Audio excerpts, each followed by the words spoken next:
Soya chunk sweet potato வச்சு ஹெல்த்தியான cutlet recipe தான் செஞ்சு காட்ட போகிறோம். மெஷர்மெண்ட் பார்த்தீங்கன்னா உங்கள் விருப்பத்துக்கு நீங்கள் எடுத்துக்கலாம்.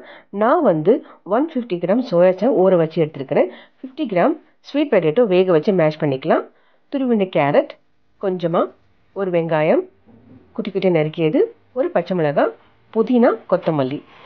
சோயா சங்கை பல்ஸ் மோடில் இந்த மாதிரி அரைச்சி எடுத்துக்கலாம். இதோட மேஷ் பண்ண ஸ்வீட் பொட்டேட்டோ ஆட் பண்ணிக்கோங்க.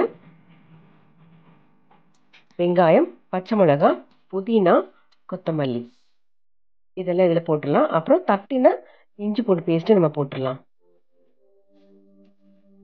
ட்ரை மசாலாஸ் பார்த்தீங்கன்னா 1/2 ஸ்பூன் பட்டை மிளகாத்தூள், ஜீரகத்தூள், தனியாத்தூள், தேவையான அளவுக்கு உப்பு.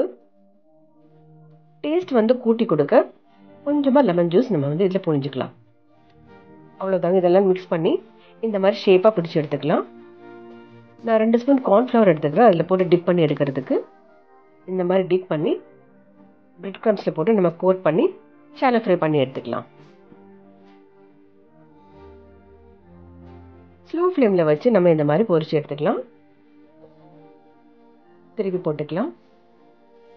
அவ்வளோதாங்க, நம்ம டேஸ்டியான சோயா சங்க் கட்லெட் ரெடி.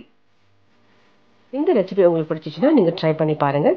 எங்கள் சேனலை லைக் பண்ணுங்கள், கமெண்ட் பண்ணுங்கள், சப்ஸ்கிரைப் பண்ணுங்கள். தேங்க்யூ.